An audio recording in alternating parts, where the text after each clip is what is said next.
Salut tout le monde, bienvenue, nouvelle vidéo YouTube aujourd'hui. En fond sonore, Sigyn, un trio avec deux ex de Necros Christos, les Allemands, les Berlinois.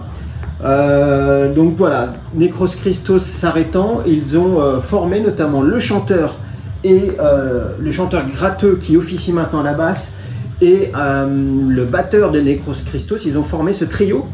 Ce nouveau groupe Sigyn qui est plutôt d'influence un peu plus trash. Alors on ressent la patte Necros Christos, mais avec une approche un peu plus trash, death trash. Et c'est bon, c'est vraiment bien. Celui-là, c'est leur dernier album, c'est début 2020, ça peut-être.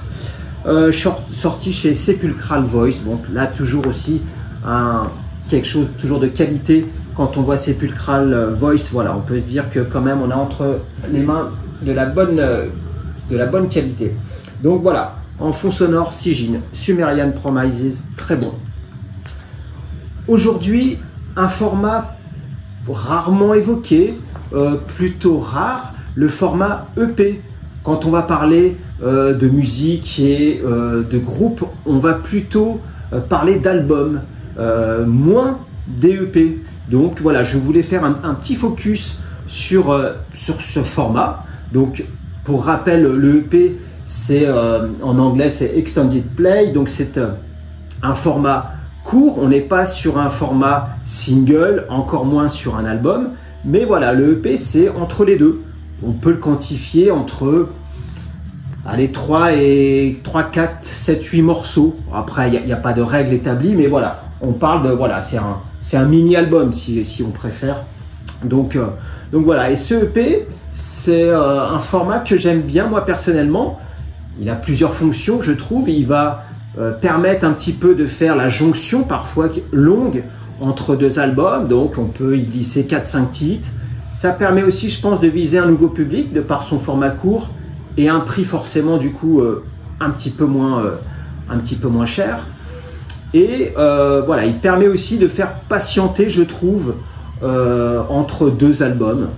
C'est l'occasion aussi d'y ajouter une reprise, par exemple, d'un groupe connu, encore plus connu. Ça peut être une apparition d'un gratteux, d'un chanteur, d'une collaboration. Donc ça, c'est aussi pas mal. Souvent, dans les EP, on a un petit peu ça. Et alors, le seul bémol que je puisse trouver finalement au EP, c'est quand on adore un EP, quand on tombe sur quelque chose vraiment de qualitatif, eh ben, il a ce côté rageant.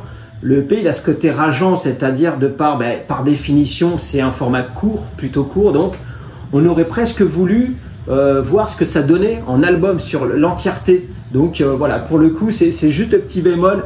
Voilà, ce côté rageant, frustrant. Donc là, je vais vous présenter non seulement des EP, mais des EP qui ont été pour moi initiatiques, c'est-à-dire qui m'ont aiguisé, qui m'ont formé, entre guillemets, disons, ils m'ont permis, ces EP, de pouvoir connaître autre chose, de pouvoir connaître d'autres scènes internationales, d'autres groupes, de fil en aiguille. C'est comme des petites ramifications et donc c'est vraiment une ossature, ces EP. Alors logiquement, ils sont d'époque, hein. Il y en a qui ont plus de 30 ans et que j'ai gardé. Et donc, voilà, ils ont une valeur particulière et on va évidemment regarder du coup vraiment dans le rétroviseur, si je puis dire, c'est-à-dire, bah oui, c'est pas des nouveaux groupes, mais voilà, c'est des groupes formateurs pour moi et avec des EP vraiment de qualité qui m'ont vraiment plu et grâce à eux, j'ai vraiment pu découvrir pas mal d'autres groupes. Voilà, on commence tout de suite.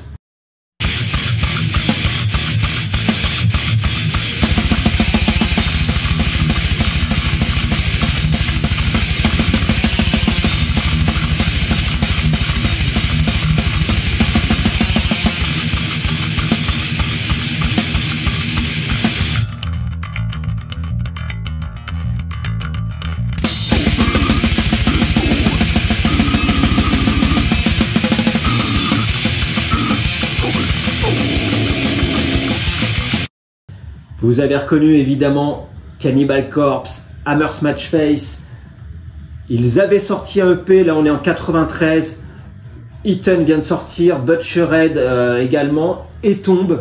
Et après Tomb of the Mutilated, on a un EP qui sort, je ne sais pas si vous vous rappelez, donc c'est marrant parce que c'est l'occasion vraiment de vous faire redécouvrir des EP peut-être que vous avez oubliés ou que vous ne connaissiez clairement pas aussi, c'est possible. Donc voilà, celui-là, Cannibal Corpse, sorti en 93, la version censurée. Je ne sais pas si vous vous rappelez, il y avait une version qui était sortie non censurée où pour le coup, bah, c'est Hammer Smash Face et donc c'est illustré par un espèce de zombie qui s'est pris malheureusement pour lui un marteau en pleine tête. Là pour le coup, c'est la version non censurée, pardon, dédicacée par Jack Owen à l'époque. J'avais fait griffouiller la cover, j'étais très content. Donc cette EP, vous voyez, il y a 3 morceaux, donc c'est plutôt un format court. Le premier titre c'est Hammer Smash Face, alors c'est le titre à l'identique qu'il y a sur Tomb. Donc là on peut se dire quand même ils sont pas trop foulés finalement Cannibal, mais ce qui est plutôt intéressant c'est les 2 reprises de Black Sabbath et de Possessed qu'il y a derrière. Et donc moi j'aime bien toujours découvrir un peu quand des groupes de death vraiment identité et vraiment death metal, quand ils sortent un peu de leur contexte. Et voilà, du Cannibal, du Barnes qui reprend Zero the Hero de Black Sabbath, ça s'écoute en tout cas je trouve. Et voilà, The Exorcist aussi de Possessed qui est pas mal. Moi j'aime bien cette EP. Il est dispensable dans le sens où voilà, il y a 3 morceaux. Hammer Smash Face, on connaît déjà par cœur. Voilà, c'est le seul petit bémol peut-être, mais moi je l'aime beaucoup, je l'ai beaucoup écouté. C'est un format qu'on trouve plus, il est rare maintenant, je ne sais pas combien il est chiffré, mais il est vraiment rare. Et voilà, 3 morceaux. Et à l'époque, ouais, je vois là, on avait évidemment le livret, vous saviez, on pouvait commander carrément, cocher les cases, renvoyer par la poste, par voie postale, cocher les t-shirts qu'on voulait, la taille et tout, donc il y avait l'adresse et tout, c'est marrant quoi, c'est vraiment c'est un temps révolu pour le coup.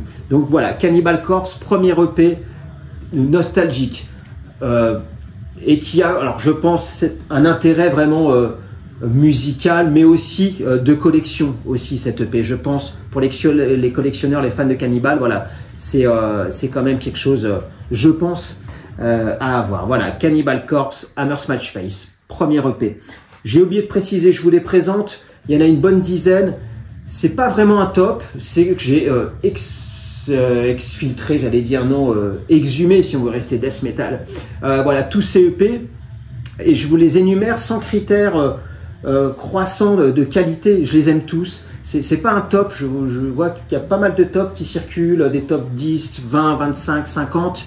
Voilà, moi je trouve qu'un top, ça doit refléter finalement un échantillon, un panel de personnes, donc voilà, c'est pas un top, donc voilà, c'est vraiment à mon image si on peut dire, et voilà, c'est évidemment pas gravé dans le marbre, c'est pas du tout une règle établie, mais voilà, c'est vraiment l'occasion d'échanger, et puis vous aussi, après la vidéo, de me dire les EP qui vous ont marqué, peut-être que je vais vous en présenter qui seront présents, et d'autres que j'aurais pu aussi oublier, ou même il y en a que j'ai sacrifié parce qu'il y en a beaucoup et je voulais pas que ça soit un format trop long, donc voilà. Donc Cannibal Corpse. Ensuite, là aussi, on reste aux États-Unis.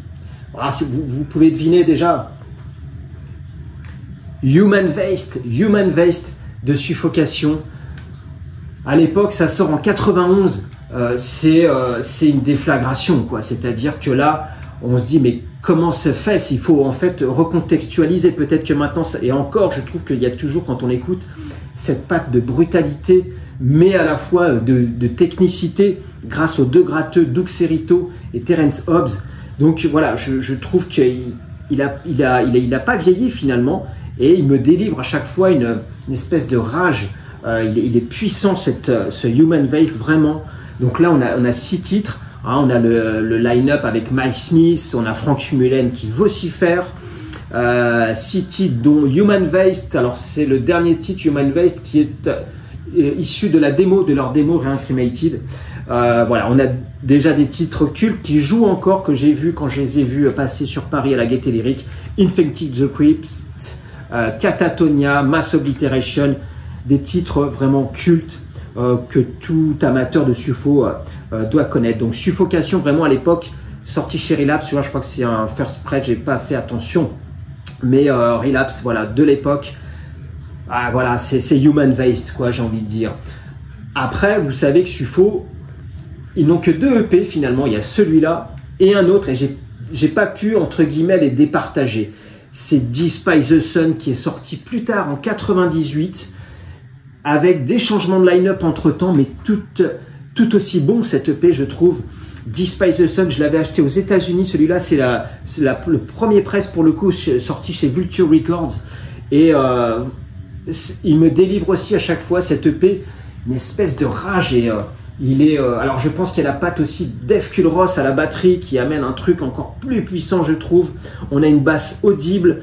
On a Duke Cerrito et Terence Hobbs, c'est pareil, hein. Ces deux-là, vous les mettez ensemble, c'est comme ça. Donc il y a quelque chose qui se fait dans les riffs, dans la gratte. Tout est bon. La voix, Frank Mullen, là, c'est excellent. Donc vraiment, Despise the Sun, ça c'est sorti en 98. Avec un point commun entre les deux, c'est-à-dire qu'il y a Catatonia aussi sur ce titre, sur cette EP. Voilà, il y a Funeral Inception aussi qu'ils ont joué à la Gaieté Lyrique. Enfin voilà, c'est moi ce Despise the Sun, je l'adore. C'est vraiment 2 EP de très grande qualité. Je vois qu'après, plus tard, hein, dans les années 2010, Relapse ressort Despise the Sun en vinyle, et donc là évidemment je l'achète direct, hein. Voilà, c'est inchangé. Alors la cover, ils l'ont un petit peu changé, c'est pas tout à fait la même. Voilà, bon, je trouve que le logo il se confond un petit peu avec le fond, mais bon, voilà, c'est un petit détail. Mais quel plaisir d'écouter vraiment ce vinyle, quoi. Vraiment, voilà, dites-moi ce que vous en pensez. Despise the Sun, Human Waste. J'ai dit, allez, t'en prends un des deux, tu vas peut-être pas énumérer les deux, et finalement, si, j'ai pas pu les départager. Suffocation, vraiment, déjà là, on place la barre, je trouve, très haute avec Cannibal Corpse. On reste, alors non, on s'en va, on va en Europe. Et là aussi, un EP. Alors ils en ont plusieurs, ce groupe-là. On va en Suède, déjà, je renseigne un petit peu. Est-ce que vous êtes déjà sur la piste? Mais c'est peut-être pas celui que vous attendez. C'est Dismember, Misanthropic, cet album, cet EP de 5 morceaux. Ça c'est 97. Alors ça se discutait aussi, puisque si on connaît Dismember, on sait qu'il y a Pieces aussi en EP qui était très bon, qui était une espèce de tremplin pour eux au tout début.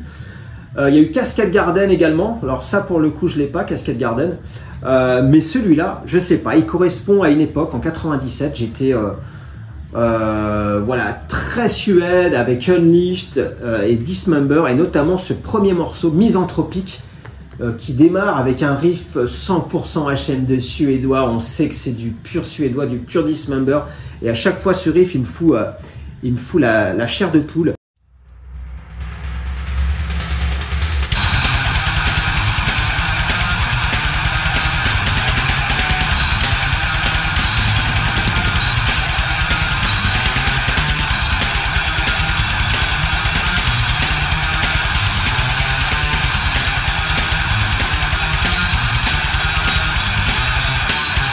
Et donc voilà, Dismember, Misanthropique, là aussi assez dur à trouver, je pense, celui-là maintenant, hein.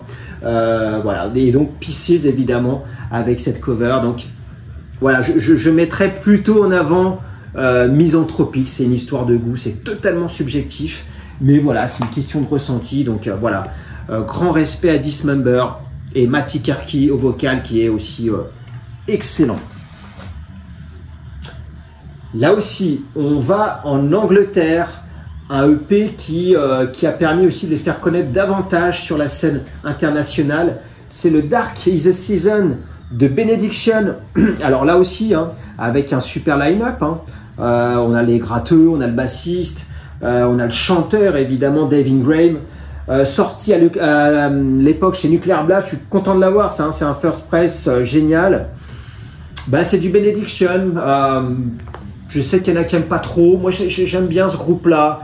C'est vrai que c'est pas un groupe qui a révolutionné la planète death metal, mais c'est un groupe qui s'est vraiment attaché à faire du death pour moi avec une identité, du death plutôt basique mais bien exécuté. Et voilà, j'ai pas tout aimé de Benediction dans leur disco, mais une grosse partie quand même. Et cette EP, voilà, Dark is the Season, avec une belle cover je trouve à l'époque, et voilà, j'aime beaucoup. la reprise de Forged in Fire aussi, d'Anvil. Et alors c'est marrant, parce qu'on le trouve en piste 2, et généralement les reprises, on les retrouve plutôt en dernière piste. Là, c'est en piste 2, Forged in Fire, donc pourquoi pas, je trouve ça sympa. Donc voilà, Benediction aussi, assez incontournable, je trouve, avec les gars derrière. Voilà. Ah, là aussi, hein. Alors j'ai oublié de retirer le... Ah,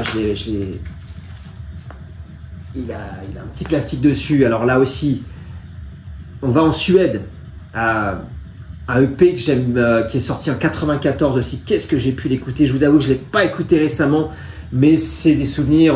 Voilà, on est en 94, il me semble. Hypocrisie, Inferior Devotees, qu'on n'évoque plus beaucoup parce que il a un peu disparu des radars, parce que je sais pas combien d'exemplaires il est sorti à l'époque, mais on ne trouve plus beaucoup et donc on a tendance à l'oublier. Mais moi, quand on m'évoque Hypocrisie, je vais penser à Penetralia, je vais penser à Osculum Obscenum et je vais penser à cette EP aussi voilà, qui était sorti chez Nuclear Blast. Et alors là aussi, qui a la particularité, alors là c'est un trio, hein, il y a Lars Zock, il y a Michael Enlund et Peter Tägtgren. Et c'est Peter Tägtgren, c'est la première production où Peter Tägtgren prend le chant et la gratte, et moi je trouve que c'est plutôt réussi. Il y a des titres assez cultes, hein, God is a Lie, Symbol of Baphomet, et une reprise de Slayer, Black Magic, qui était sur Show No Mercy, et qui est pas mal, hein, qui passe bien. Et voilà pour cette EP. Il n'y a plus Mads Broberg. Mads Broberg est parti après. Et donc voilà, c'est Peter Tägtgren qui prend le chant. Je trouve qu'il est bon. Il est bon, cette EP, je l'apprécie. Et on va s'écouter d'ailleurs Black Magic, reprise de Slayer par Hypocrisie tout de suite.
Ensuite, un EP, je pense, alors là, on est un petit peu dans le classique. Celui-là, c'est un peu l'outsider. Je l'ai sorti, j'ai dit non, mets-le, puisque comme je vous disais, c'est des EP qui ont été initiatiques pour moi, et ce groupe-là, il m'a ouvert un petit peu à une scène un peu autre, une scène death, mais avec d'autres influences. Et ce groupe-là, c'est Scattered Remnants, j'arrive jamais à le dire, du Massachusetts. Et à l'époque, ça sort, on est en 95 peut-être, milieu 90. Inherent Perversions, j'achète ça, je sais plus trop où, très honnêtement. Et là, c'est une claque monumentale, cette EP, je trouve. Ils n'ont pas fait grand-chose en discographie, hein, Scattered Remnants. Après, il y a eu Destined to Fail, il me semble, quelques années plus tard. Et cette EP que j'ai beaucoup écouté, ça fait longtemps que je ne l'ai pas écouté, mais voilà, c'est puissant, il y a des super riffs, c'est un peu les prémices du slam, on commence à sentir, alors ils ont été eux-mêmes, je pense, influencés par Sufo, mais on n'est pas loin, vous voyez, d'un Pyrexia, d'un Cryptopsy, d'un Internal Bleeding, d'un Skinless, Dehumanized, toute cette vague-là, US, post-suffocation, c'est les bébés en fait, hein, c'est ce que je dis souvent. Et donc là, on est en plein dedans. Il y a quelques petits riffs groovy, ça commence un petit peu à slammer. Et donc, moi, je vous encourage, si vous ne connaissez pas Scattered Remnants, qui a un petit peu bousculé les codes et qui est passé vraiment inaperçu. Hein. Vraiment, là, si on doit faire une comparaison rugby, par exemple, là, c'est du fédéral, hein, c'est du fédéral 2. Non, c'est méchant, mais vraiment, c'est dommage parce que c'est un groupe qui aurait pu... alors, je sais pas, peut-être la distribution, mais ça aurait pu être un cran au-dessus, hein, vraiment, vraiment, ce groupe. C'est pour ça que j'ai décidé de le mettre à l'honneur, Skatra Dreamdance. Alors, ils ont splitté, là, je crois qu'ils ont repris en tout, ou je sais pas, mais ils sont encore actifs. Bon, faut voir, mais voilà. Skatra Dreamdance, très très bon. Ah, là aussi, un groupe dont je parle beaucoup à chaque fois. Et un EP aussi qui me paraît assez essentiel. Sorti chez Relapse, Incantation, The Forsaken Morning of Angelic Anguish. Là aussi, on a du Pillard, on a du McEntee, on a aussi Kyle Severn à la batterie. Très bon, une reprise de Death, Scream Bloody Gore, très bien interprété, je trouve. Après, ils reprennent des anciens titres classiques, Ibex Moon, Essence Blaze, mais les 6 morceaux du EP, vraiment, ils sont d'une puissance, je trouve, avec une outro à la fin apocalyptique. Vous l'écoutez, ça dure quelques minutes. Je suis pourtant moyennement réceptif à tout ce qui est ambiance comme ça. Là, vous l'écoutez, l'outro, le titre 7, mais c'est assez incroyable.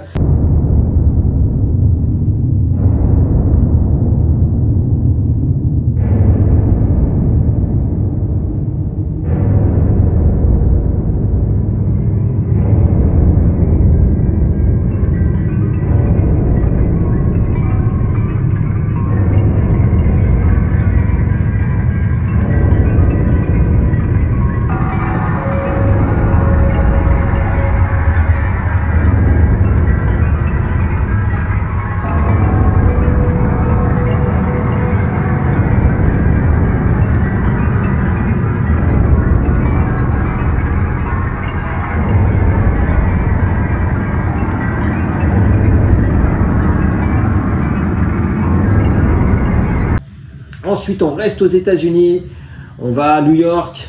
Bah, si vous me connaissez, vous savez, hein, je ne vais pas être très original pour le coup. Morpheus Descent, cette EP, j'ai hésité avec Horror of the Truth aussi qui était sorti. Et c'est du Morpheus Descent. Moi, j'aime bien Jeff Raymer, le chanteur original. Il va mourir en 2005. Et là, pour le coup, on est en 94 aussi, pareil, années 90. Hein. J'aime bien. Je peux concevoir que Morpheus Descent, ça bouscule pas les foules, je l'entends vraiment, mais ça correspond à avec Ritual Infinity qui était sorti, l'album. Je sais pas, ce groupe-là, je l'aime bien. Il y a quelques petits éléments Doom qu'il faut noter, et voilà, ça va pas vous renverser, mais j'aime bien ce groupe. C'est par nostalgie, et voilà, quand j'ai pu les voir au Netherlands Fest en Hollande, à Tilburg, j'étais vraiment très content parce que c'est un groupe très rarement qui est jamais venu quasiment en Europe, et quand je les ai vus vraiment, j'étais content. Ensuite, il va y avoir un repress version vinyle sorti chez Dark Descent, et je l'ai vu, ça c'est récent évidemment, bien plus tard, et quand je l'ai vu, évidemment je l'ai acheté. Donc je vous encourage à écouter si vous ne connaissez pas Morpheus Descent, mais en tout cas voilà, c'est l'essence même du death new-yorkais 90, quoi. Voilà, faut aimer, hein, ça peut ne pas plaire, et je peux l'entendre. Donc voilà, Morpheus Descent à l'honneur. On revient en Europe, là aussi un groupe qui me tient particulièrement à cœur, avec un EP aussi sorti milieu 90, je pourrais pas vous dire la date exacte. Bastard Saints de Sinister, très puissant. Là on a Mike au vocal, on a Ad qui est à la batterie, et on sait qu'après il va prendre la relève au chant. C'est une très bonne période pour moi, que Hate, que Diabolical Summoning, Cross the Sticks qui est encore plus ancien, mais Bastard Saints, voilà, ça mêle à la fois un petit côté mélodique, mais très brutal. C'est un peu le secret de Sinister. J'aime bien. Quand je l'ai vu, ça c'est un repress chez Cosmic K qui était sorti. Donc c'est le dernier enregistrement de Mike vocalement, je crois, puisqu'après il va partir chez Howitzer Howitzer. Et voilà, après il va y avoir Aggressive Measures, Creative Killings avec Rachel au chant. Donc voilà, Sinister vraiment aussi pour moi marquant, toujours un plaisir de les réécouter. Là on va en Europe, alors non ils sont plus dans l'Europe, c'est l'Angleterre. Alors Bolt Thrower, bah oui, Bolt Thrower avec 2 EP marquants, et là j'avais acheté ça, c'était en 2017, c'est un repress. Hein.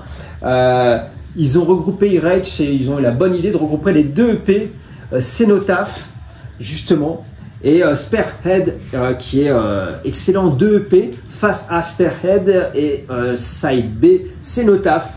Et donc voilà, ils ont dû choisir la cover, et ce qui est magique c'est qu'on a Cenotaph, 2 covers magnifiques je trouve. Et donc quand j'ai vu moi cette LP, j'ai dit bah non, tu l'achètes quoi, tu l'achètes. 2 EP, bon on ne présente plus trop Bolt Thrower, mais c'est la patte Bolt Thrower, cette patte guerrière, ce son si particulier, cette voix de Carl Willets. Bon ben voilà, hein, qu'est-ce que vous voulez, il n'y a pas grand chose à dire finalement, si vous voulez du death puissant, voilà, puissant guerrier. Voilà, ne vous serez pas déçus. Là il est en purple, donc voilà, magnifique, hein, magnifique EP je trouve, avec des titres, bah, Cenotaph. Moi j'écoute Cenotaph à chaque fois, cette intro, oh là là là là.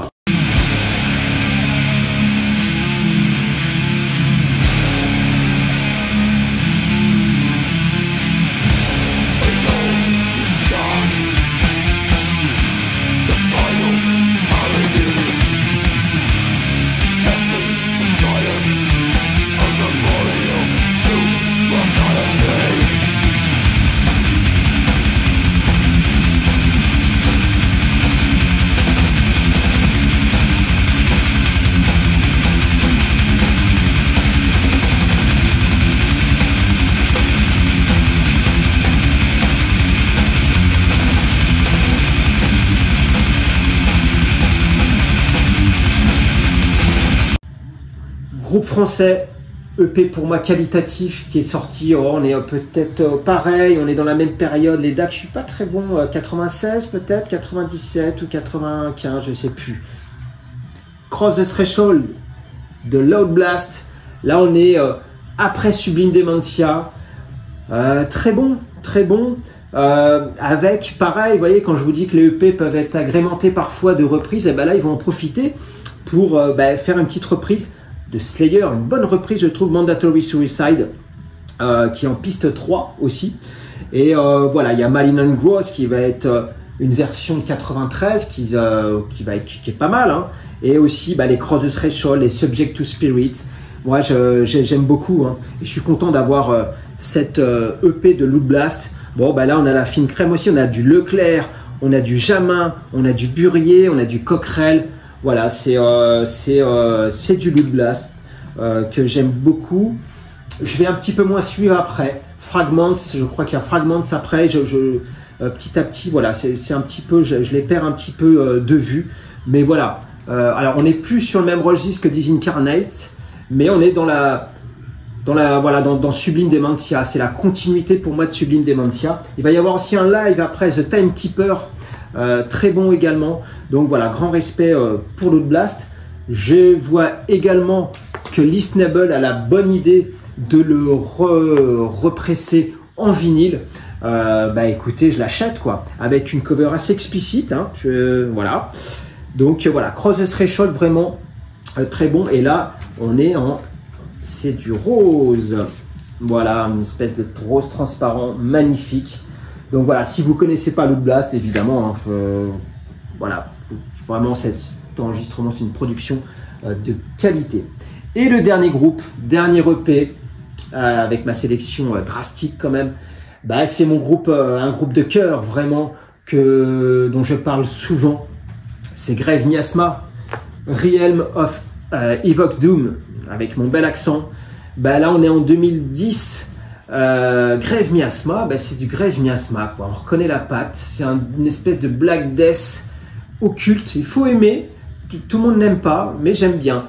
Avant, ils ont sorti le même enregistrement, il y avait 2 titres, c'était The Tomb is My Altar et Ritual Liar, mais avant il s'appelait Got Molestor, ce groupe, c'est un groupe londonien, hein, Got Molestor, et ils ont ressorti version Grey, ils ont changé de nom de groupe et ils ont sorti et agrémenté cette EP de plusieurs morceaux, et dont les deux qui étaient initialement faits par Got Molestor. J'adore l'ambiance, j'adore leur cover, leur univers. Donc voilà, c'est un EP aussi qui m'a permis aussi d'aller voir un petit peu dans le Black Death, le Dark un petit peu. Et j'ai découvert grâce à Grave Miasma pas mal de groupes annexes. Et donc c'est pour ça, voilà, ça a été un beau tremplin assez récent finalement de Grave Miasma. Ça fait pas 15 ans que je les connais, hein. Mais voilà, une belle... je les ai vus 2 fois et c'est vraiment, voilà, j'ai tous leurs t-shirts, ouais, j'ai vraiment Grave Miasma que je vous laisse écouter justement.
Donc voilà pour tous ces EP présentés, je suis content de les avoir présentés face à vous.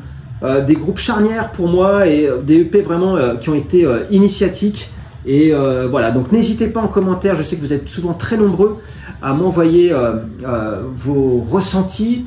Et là, c'est l'occasion justement de me dire vos EP favoris, les EP qui vous ont marqué. Peut-être qu'il y en a déjà dedans. Il y en a sûrement peut-être que j'ai oublié, mais voilà, j'ai pas pu tout mettre honnêtement, donc ça a été une petite sélection un peu drastique, mais voilà, c'est comme ça. Donc n'hésitez pas à partager la vidéo, à vous abonner également, il paraît que c'est ce qu'il faut dire, et donc on se tient au courant et on se dit à bientôt avec plaisir toujours. Ciao.